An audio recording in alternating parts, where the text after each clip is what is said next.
think the hardest thing for me to come to terms with is I'm of the millennial generation. So people my age were taught if you go to school, get a degree, get an advanced degree, not only are you going to have a stable job, but you're going to have enough money to live comfortably, right? You're going to buy a house, you're going to buy a car, you're going to go on vacation, all this stuff. And the problem is what the world has become are jobs that are soul-sucking, that don't pay enough. Like even when I had my corporate job, I worked in New York City and I was the only person that lived alone because I lived in a tiny like 300 square foot studio and I refused to live with roommates. Everybody else I know either had roommates, multiple, or had a partner that paid half the rent. And like this was 2012 to 2020. Like this was a $10 billion revenue company. We were all in sales and we still weren't making enough to live on our own. And I just feel like at every point in the journey, that's what strikes me. And like I cannot work a 9 to 5. I did that. I tried. I was miserable. I got sick. I was so sick that I thought I had cancer. And once I left my job and I started feeling good again and I started looking good again and I was gaining weight in a good way and I was feeling happy and excited to be alive, I was like, oh, maybe it's the job.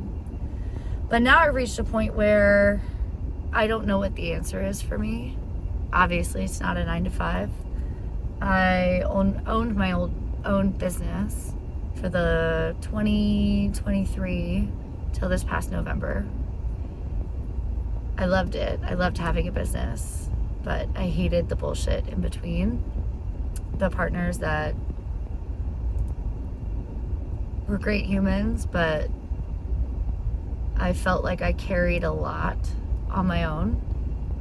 And once the business started sinking, we stopped making money. We stopped being able to pay ourselves. We only paid ourselves a little bit and for a little bit of time. But once that dried up, once we were barely making enough money to pay our staff, I had to choose between paying the rent and paying our staff for months and months and months. And it didn't stop, and then nothing changed. Nothing changed.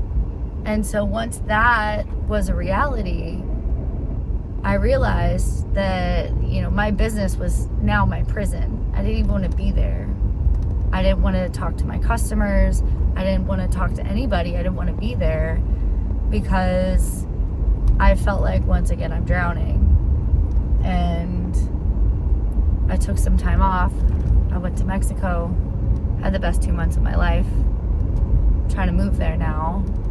But the biggest thing is making money. Now, I haven't made money in years, if we really think about it. Because not only did I have a failing business for the last, I would say, 2 years, but prior to that, I was in grad school. So I was working as a CrossFit coach. I was making a little bit of money, but certainly not enough to sustain myself. And certainly not enough to save or go on vacation or even buy new clothes. I mean, I'm lucky that all the things that I spend money on right now are things that I get essentially for free or at a great discount because, gym clothes, I'm sponsored. I work at gyms, so therefore I work out at those gyms. But it is so hard every day to try to figure out what is it that I'm missing? What is it that I need to do? I am so committed to living a life that I enjoy, a life that I get to wake up every day and be like, awesome, I get to do this, instead of a life where I'm miserable. And I've yet to find that. I find it for a little bit of time, but I've yet to find that. And the things that I'm doing now are fine, but I know it's not it. It's not something that my heart is in as much as it should be. Everyone thinks that it is, but it's not. And I'm just really struggling to hold it together. I feel very alone in this process. I have wonderful friends, but, you know, I don't want to overextend my friendships by emotionally leaning on people that believe in me more than I believe in myself. And I just feel tired. Like, I've been fighting this uphill battle the whole time. You know, even when I worked my corporate job, I was there for 8 years. And it just constantly felt like an uphill battle. And is it ever not going to feel like an uphill battle? In work, relationships. I've had one functional relationship my entire life. I call him the good one. And it didn't work out because we wanted different things. Which ironically is funny. I saw him for the first time in like 4 years. And he now wants what I wanted. But I'm like, I don't have enough money to enjoy life the way that I want. I do little things. But I know that I'm meant for so much more than what I'm doing right now. I know that I'm meant for so much more than what exists in my life. But I don't fucking know how to get there. I don't even know what it is. I just feel so lost. I feel like I'm drowning. And this has just been a stream of consciousness. I mean, I'm sure if anybody watches this, which probably nobody will, but if anybody watches this, y'all are gonna be like, well, have you tried this? Have you done that? Why are you complaining? Why are you so complaining? You're driving in a car. So many people don't have cars. I'm not being ungrateful for my life. I am privileged. I am absolutely privileged, and I recognize that. I know that I complain about money. You see my nails are done. $50, by the way. $50 every 5 weeks. It's one little thing that I do for myself that makes me feel good. Everything else is what it is. But this is the one thing I get every 5 weeks to make me feel good. To make me feel like I am taking care of myself, doing something for myself. I go to therapy. I can't afford it, but I go. I owe my therapist so much money.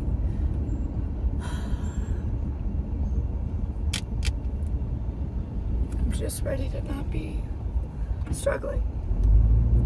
You know, my family doesn't understand. My parents, my brother, they don't get it.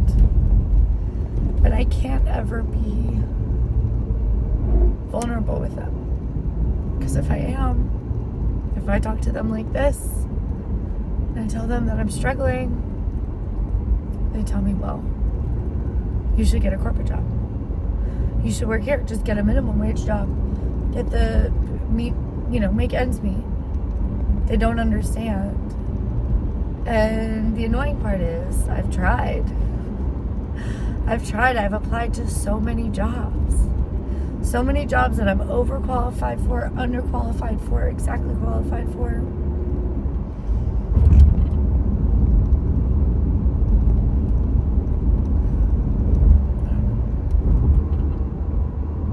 It's just hard. It's hard to exist in a world where it feels like, how are we supposed to build a foundation when the world is crumbling? We're seeing day-to-day impacts of late-stage capitalism, of corporate greed.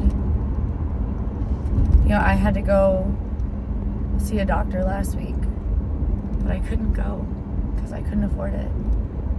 And I had to wait 5 days after my symptoms kicked in to actually go see a doctor. So I had to wait. I just suffer 5 days to see a doctor because I had to wait till I got paid. And then instead of paying my cell phone bill, I paid for that doctor's appointment and those antibiotics.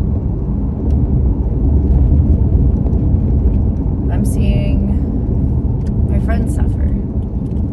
I'm seeing people laid off for the 5th, 6th, 7th time in their career. I'm seeing people's jobs go obsolete. I'm seeing people overextending. We're coping. We're all coping. We're all telling ourselves, fuck it. Fuck it, we ball. I'm seeing the things that people do for joy no longer exist. And it makes me just not want to care anymore. Why am I even caring? Why am I even trying?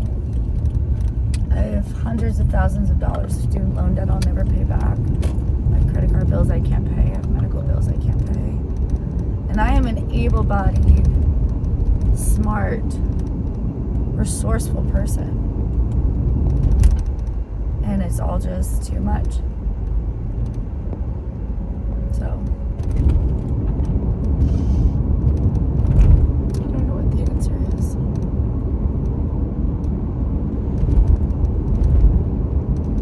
But I think we all wish we could get a break. We can be strong. I'm strong. I'm always strong. Always strong. I'm always positive. I'm always trying to brighten other people's days. I'm always doing my best, even if my best isn't